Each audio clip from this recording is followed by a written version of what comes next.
you all. I tell you, this is going to be a fun one because today is August 10th. You know what tomorrow is? It's the beginning of school. And that's why I have my cute little, I could not find, I'm having trouble finding hats. I know you think that's great, but Miss Tasha's having trouble finding hats. And you know what else? I know I'm getting old because guess what? I forgot to bring my chocolate bear. I know, it's so bad. I can't, what can I say? But anyway, remember that I do love purple. And look, remember the nice kids that did the wacky book, Jack and Samantha?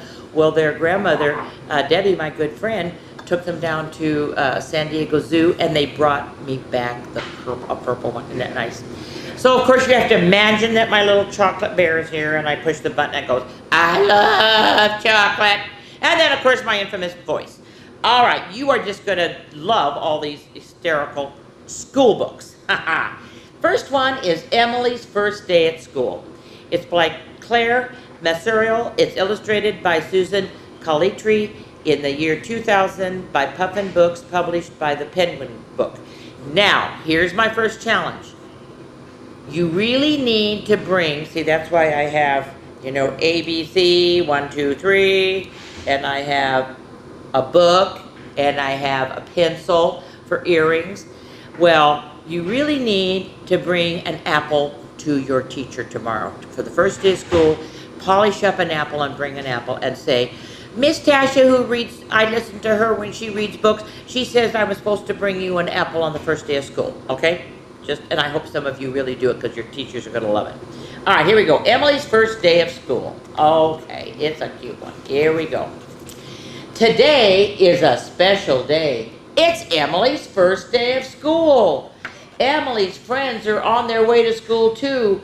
Hi, Charlie. Hi, Hannah, says Emily. Here we are, says Emily's mother. Have a good day. And of course, I love it because there's even a purple door. Oh my gosh. And look at even a purple jacket. Okay, they get to school. Miss Daisy is waiting for them at the purple door. Good morning, she says. Welcome to school. Okay. And here we're going to count the kids. Ready? There's 1, can't count the dog, 2, 3, 4, 5, 6, 7, 8, 9, and 10. 10 little bunnies. All right. Oh, well, I already did this one. Okay, sorry about that, Miss Tasha. All right, here we go. Can you find your cubbies, asked Miss Daisy. Okay, so they have to look and look and look, and Emily finds hers. I see my name, says Emily. Well, everyone can make a picture, says Miss Daisy. Emily loves to paint. I made this for my mom, said Emily. I made this for my grandpa, says Hannah. All right, now, there's something fun for everyone to do at playtime. All right, what are they doing? What is this little girl doing? She's climbing. And, of course, this is a slide. What is she doing? She's jumping rope. All right, he threw the ball, so the word is throw, and then what's he going to do, hopefully? Catch it, yes. Now here, what is this little bunny doing with this ball? Kicking it, yes. That one is playing hide, oh my gosh, and this one's in a swing, and of course, there's the seek. So there's the hide, and then here he goes back down, all you see is his ears, and here's the seek. Because, see, there's the little ears there. All right.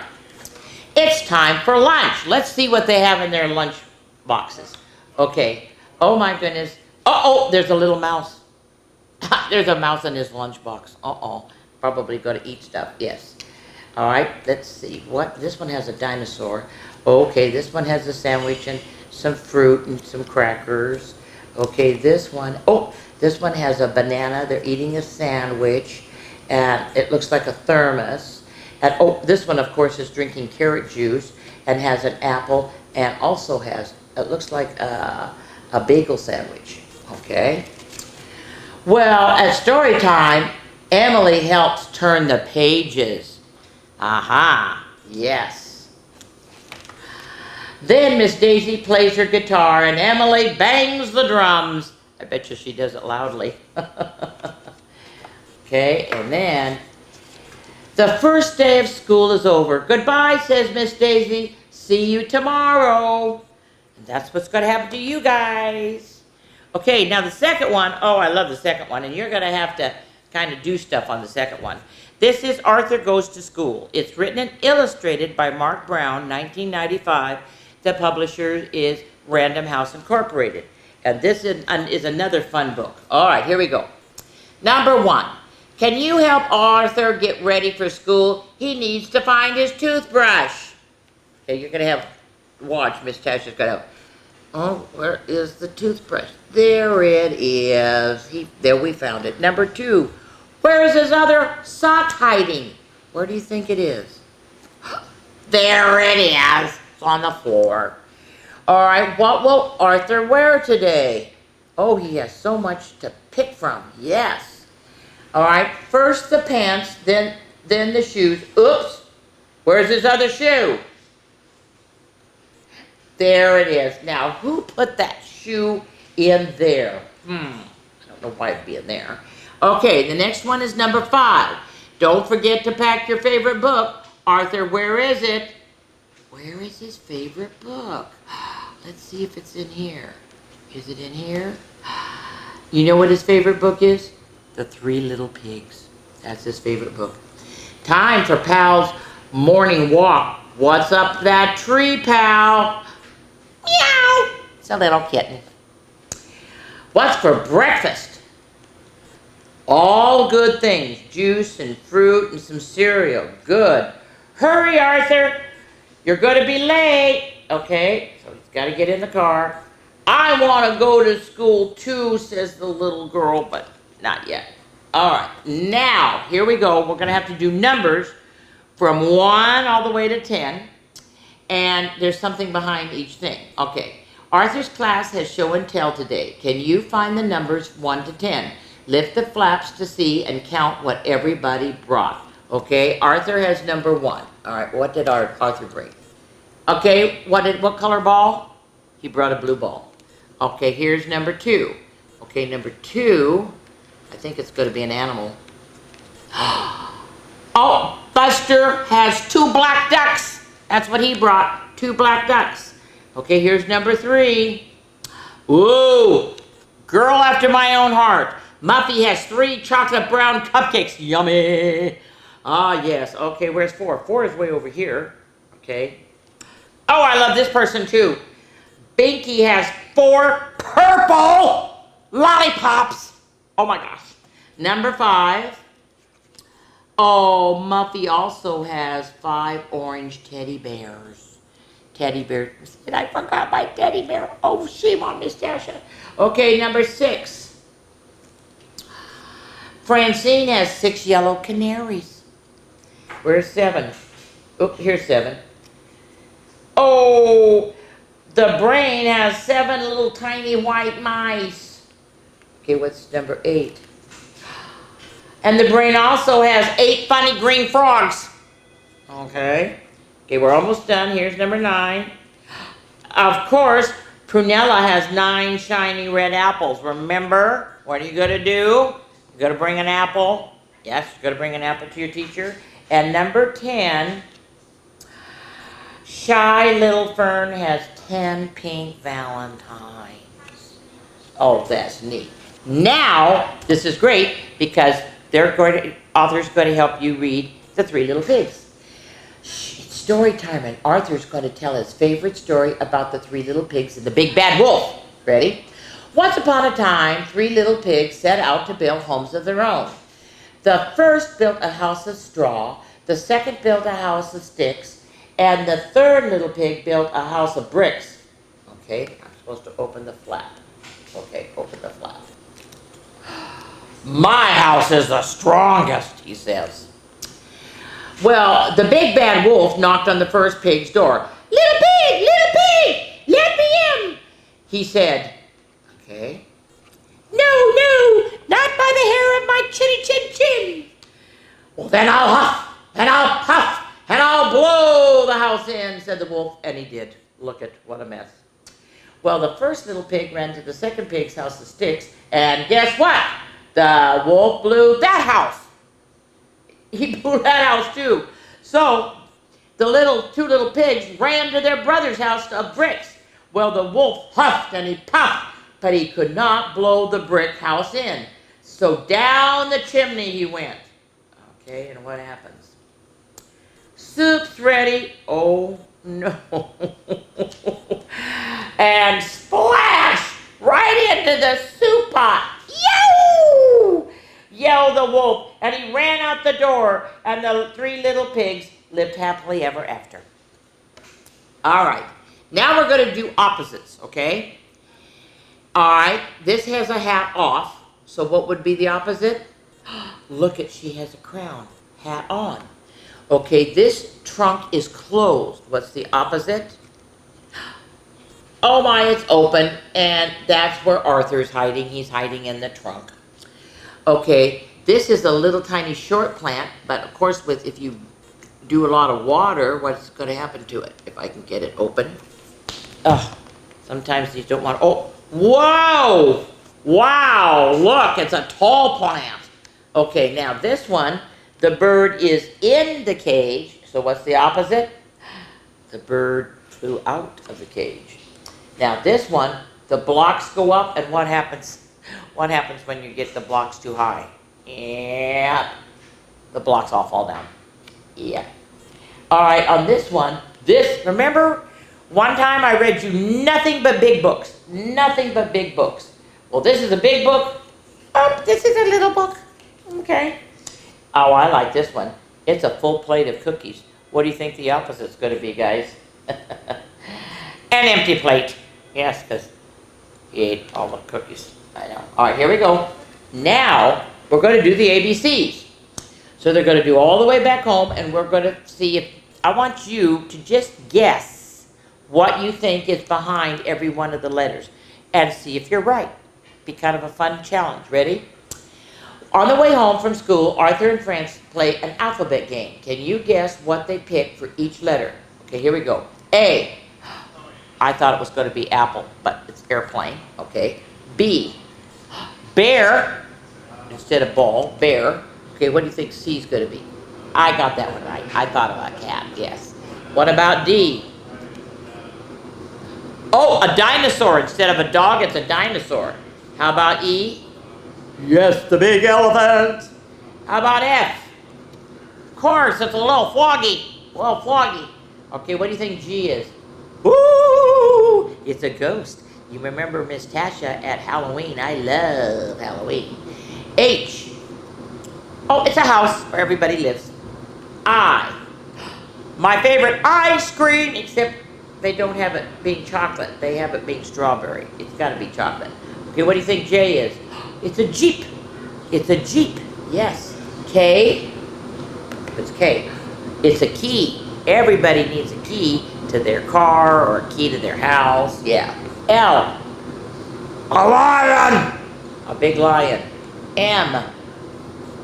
Hello, Tiny Mouse. Hello, Tiny Mouse. And it's a bird's nest with eggs in it. Yes. O. Oh, go. Here we go again. O. Ooh, ooh, ooh, ooh, you. It's an owl. P. What do you think P is? Come on. Oh, of course. It's a pumpkin. Yeah. Q. Okay, she's a queen. She has a crown on her head. R. Come on, R. Come on, R. Come on. Ooh, it's hard for me to get some of these. There's R. Oh! You know what the R is? So, well, rabbit. Well, rabbit. S. What's an S? Ew, snake. How many of you said snake? Ooh. Okay, what do you think T is? T is a turtle. It's a cute little turtle that walks really slow. All right, U. U, come on. Here we go. It's an umbrella in case it rains. We would be wished that way. V, what's V? Oh, V is a Valentine. V is a Valentine. W. Whoa, big whale, yes. And it's even spouting. Okay, X, I bet you know what this one is. Oh, no, it isn't. It's an X-ray. I thought they were going to say xylophone. It's an x-ray. It's Arthur's x-ray of himself. Why? Oh, yo-yo. How many of you know how to do a yo-yo? If you don't, you really should learn how to do a yo-yo. It is fun. And the last one is Z. I bet you it's a zebra. No, it's a zipper. It's a zipper on your coat. There you go. So there's Arthur. All right? Very good. All right. Now, Miss Tasha went on a trip with her friend that I have known for 70 years. That's a long time, so you can tell how old Miss Tasha is. And when I was in Iowa, that's where we went. I know. That's where we went because it was for us Nordic Fest for all these Scandinavians, and I'm Scandinavian. Well, of course I had to go to a bookstore, and of course I had to get a book because I thought, I know I had to read about schools, and you aren't going to believe this book. It's called My School Stinks. I hope that isn't really the case for you, but you are going to love this book. Okay, it is by Becky Scharnhorst. It's illustrated by Julia Patton. The jacket design is Elise M. Lee, and it's Penguin House Philomel Books, but it's really Penguin Random House. All right, you ready? Oh, I can't believe this book. It's so funny. Oh, I just love this book. All right, here we go. Ready? Dear Diary, this is August 31st. They start August 31st, you start August 11th. Dear Diary, tomorrow is the first day at my new school. Mom and Dad told me to take deep breaths and think happy thoughts. So far, it isn't working. P.S. They also said I was old enough to walk to school by myself. Good thing I drew a map. So there's his map, yes. All right, so is he very happy? I don't think so. All right, here we go. It's a brand new book, so I have trouble turning the pages. All right, here we go. This is September 1st. Dear Diary, I think there's been a mistake. My desk mate stinks. Because what is his desk mate? It's a skunk. It's a skunk. Oh. My locker buddy bites. What do you think that is?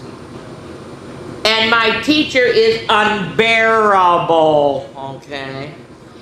I told Mom my classmates are wild animals, but she said all little kids are wild animals. I think I'm going to get sick tomorrow. Because she's going, pew! This skunk stinks so much. Okay. Dear Diary, this is September 3rd. There's definitely been a mistake. Today, the monkeys asked me to play during recess. It was fun until they all let go. Ah! It's falling to the ground.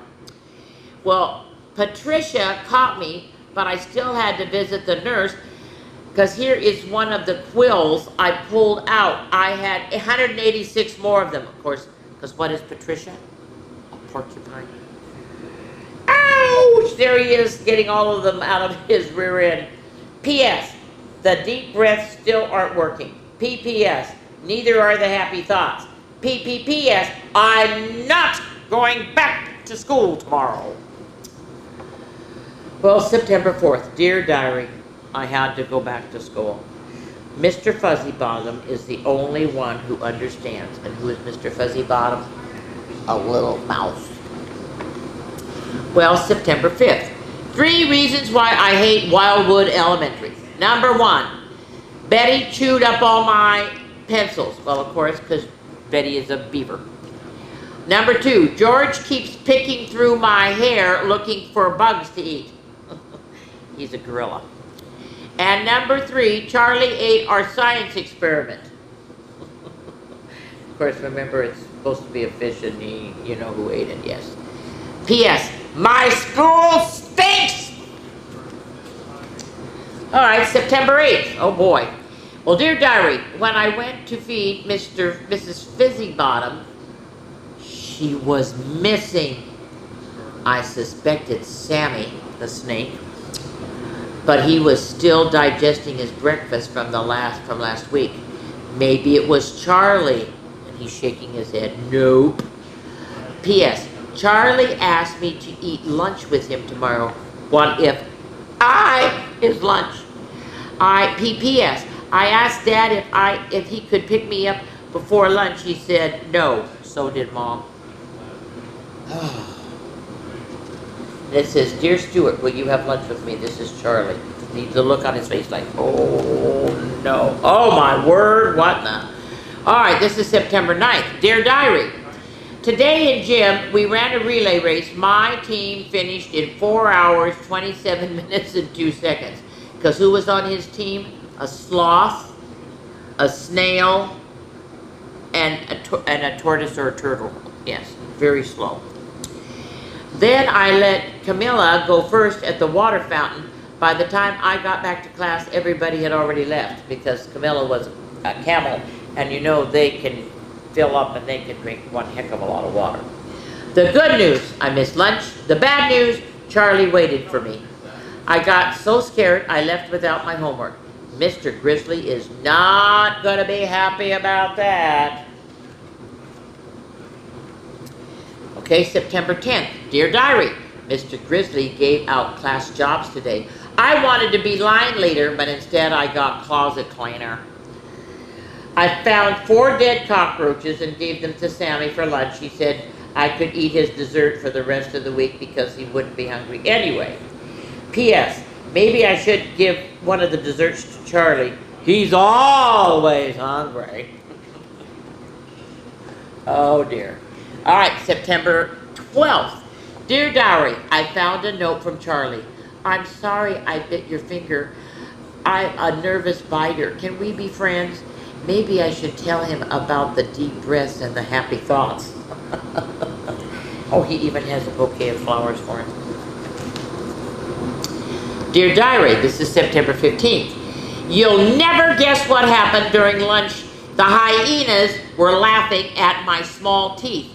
But then Charlie stood up for me. You should have seen them run when they saw his teeth. Yeah, I think I'd run too. Well, later he and Ralph helped me clean the closet. While we were in there, we heard a scary noise. Now we all smell really bad. What happened? Remember his desk mate? Yep, the skunk. I know. Oops, sorry. And went, and so they all, oh dear. Mom doesn't understand how a skunk got into the storage closet. I guess she'll find out at open house. Okay. Oh, it's going to be good. Here we go. September 17th. 3 things I love about Wildwood Elementary. Number 1, Bissy sharpens all my pencils. See, there's the beaver sharpening the pencils. Number 2, George keeps me lice free. He keeps looking through so he doesn't get any lice in his hair. And number 3, my best friend Charlie. Yes, my best friend Charlie. That's his 3rd reason. And here's the open house. Ready? Wildwood Elementary open house. And look at this. And the parents are going, oh my God. And he goes, deep breaths, Dad, deep breaths. Isn't that a cute book? I know. I just had to get it because I thought, oh my gosh, you just have to have it. Now, before I do my last book, I have to do something purple. I mean, come on, guys. I got to do something purple. Because remember, a long time ago, I actually read you, The World Needs More Purple People and everything. I thought was a really good book about more than just being purple. It's just what people can do for each other. All right? But this is the neatest book. It's called Harold and the Purple Crayon. Now, the thing about this is the 60th anniversary edition of this book. The 60th anniversary. That's a long, long time. And you got to look on the back. Here's a whole bunch of more books about Harold and the Purple Crayon. This is the first one. Then there's Harold's Fairy Tale, then Harold's Trip to the Sky, at North Pole, his ABCs, the circus, and a picture for Harold's room. But the thing is, everything is done with a purple crayon. All right, here we go. 60th anniversary. I can't believe this. Oh, when was it? 1955. Published by HarperCollins. Okay, here we go.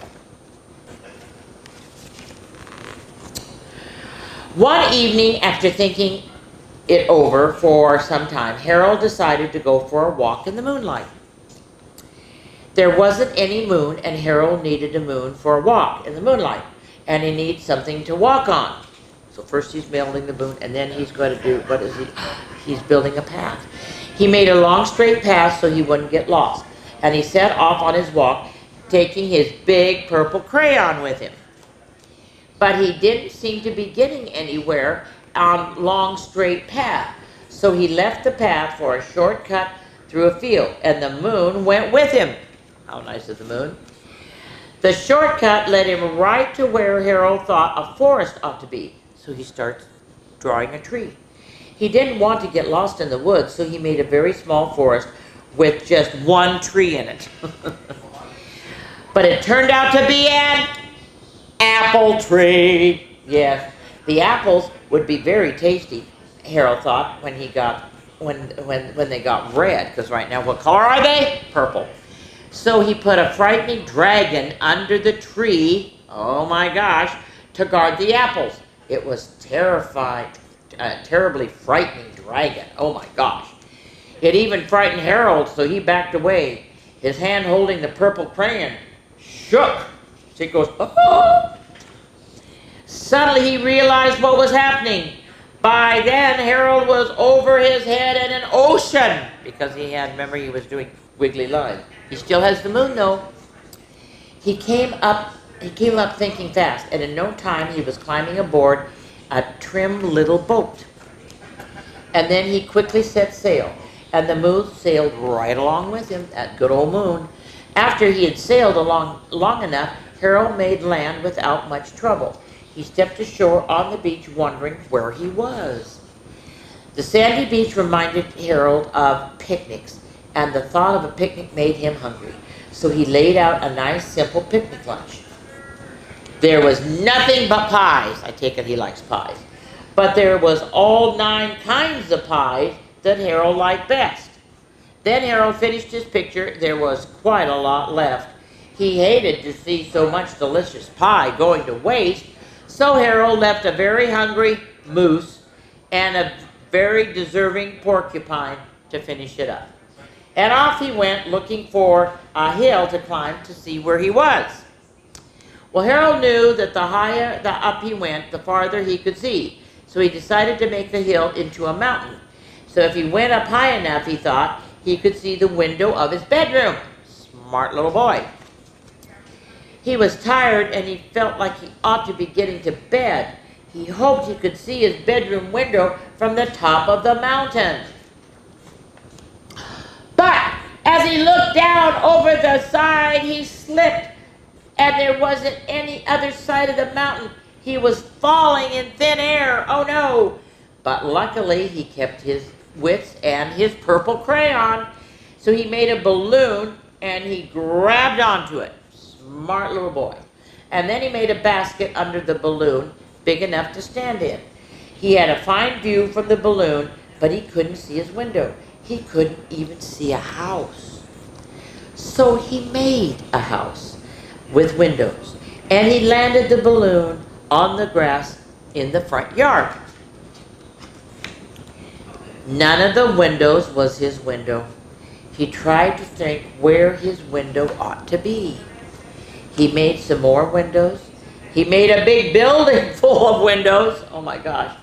And then he made lots of buildings full of windows. And he made a whole city full of windows. Oh my. But none of the windows was his window. He couldn't think where it might be. He decided to ask a policeman. The policeman pointed the way. Harold was going anyway. But Harold thanked him. Remember, he was nice. And he walked along with the moon, wishing he was in his room and in bed. Then suddenly, Harold remembered. He remembered where his bedroom window was when there was a moon. And it was always right around the moon. And then Harold made his bed, and he got in it, and he drew up the covers. The purple crayon dropped to the floor, and Harold dropped off to sleep. I thought that was a wonderful one. All right, now for my finale. And you know, Miss Tasha always comes up with something kind of crazy. All right, My Teacher Likes to Say is the title. I'll show it to you. It's by Denise Brennan Nelson, illustrated by Jen Monroe Donovan. It's in 2004, and it's from Sleeping Bear Press. Okay, I have to read the introduction. Okay. The English language is full of maxims, idioms, proverbs, and cliches that come from many different sources. While they can be very confusing, especially to young ears, once understood, they can be an excellent example of the power of language. My Teacher Likes to Say is a child's hilarious visual interpretation of such familiar proverbs and witticisms such as, smart as a whip, put your thinking cap on, this pen is mightier than the sword. It will encourage teachers, parents, children to think creatively when using these delightful phrases in everyday language. Okay, I'm not going to read the whole book, but I am going to read some. So it says, if you listen carefully to your teacher, you may hear your teacher using some of these expressions. It's okay if you don't understand them. You will someday. Until then, have fun using your imagination to picture the special quirky things your teacher says. To the teachers that might be listening today, in preparing for this book, I asked thousands of school children to tell me what their teachers like to say. Only you can imagine the delightful responses I received. The expressions chosen are not only the things you say, put on your thinking cap, but also the philosophy from what you teach. Great oaks from little acorns grow. Are you ready? Here we go. All right, am I doing this one? No, I'm not doing this one. Here I am. I'm doing this one. Do you have ants in your pants? And don't tell me that you have not been told that. My teacher likes to say that. I'm not sure what she means, but I like it anyway. When I have ants in my pants, I squirm and wiggle and shout. I jump up and down and twist around until the ants in my pants fall out. But here's the real thing. Is there a gadfly in one's breeches? That was an expression used in the 17th century when someone was jumpy and restless. Now, thanks to several 20th century writers, we may ask, do you have ants in your pants? In 1939, this expression appeared in a play, The Man Who Came to Dinner. I'll get the ants out of those moonlit pants.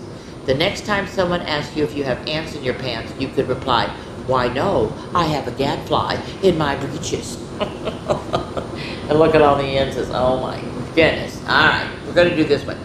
Two heads are better than one. My teacher likes to say, I'm not sure what that means, but I like it anyway. I suppose she's right. A second head could come in rather handy, except for when I have a treat. Which mouth can get the candy? All right. Please, have you ever heard a time when something out of your...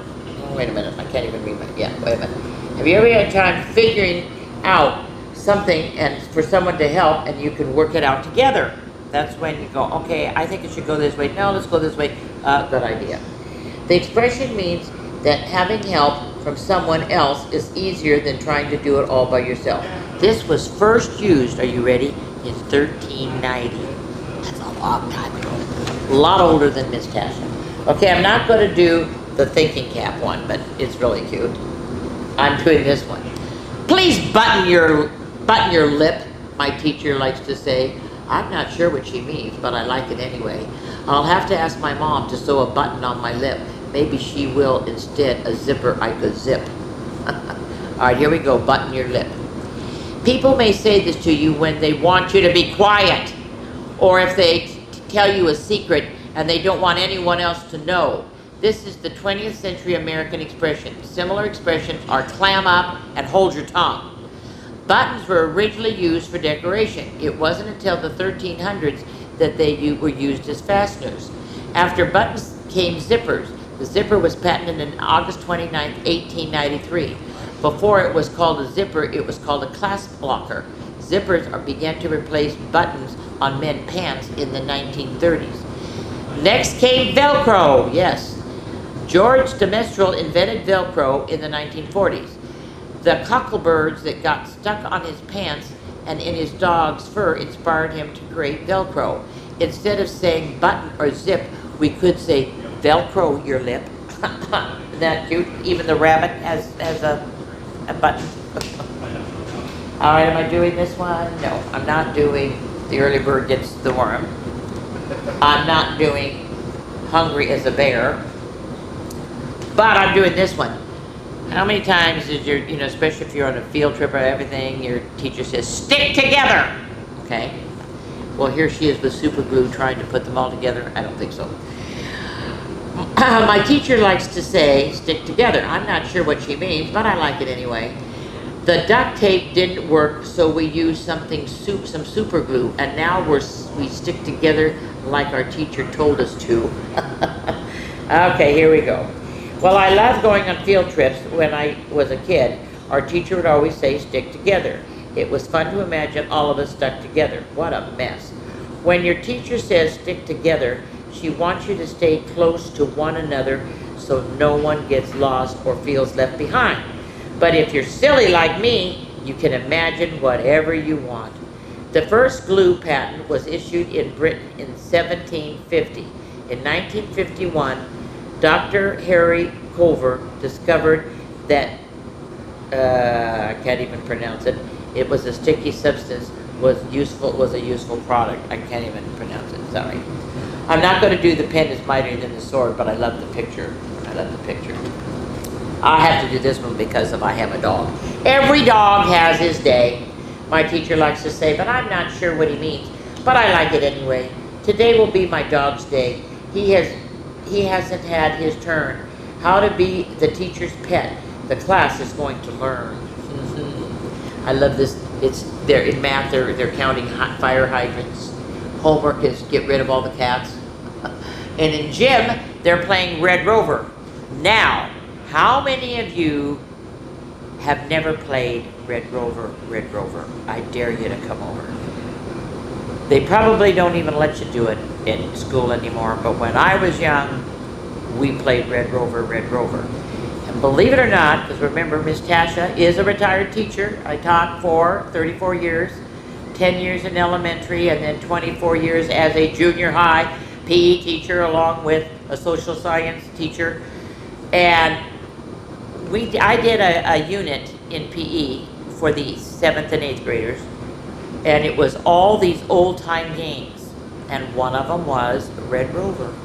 And I tell you, the kids had more fun and everything. Those who had never played it, they go, wow, but of course you have to be careful because sometimes the kids lean back and then they get you right in the neck. But anyway, it's still a fun game. And ask your parents or grandparents if they ever played Red Rover. All right. The expression was used by Shakespeare in Hamlet in Act 5, Scene 1. Let Hercules himself do what he may. The cat will mew and the dog will have his day. It means that eventually everyone will have an opportunity to get a chance at something. Did you know that it means to be the teacher's pet? If your dog has its day, what could he teach the class? And here is, these walls have ears, my teacher likes to say. I'm not sure what she means, but I like it anyway. Some ears are big, some ears are small. Who claims the ears that are on the wall? Okay, on this one, this expression means to be careful of what you say because you never know who may be listening.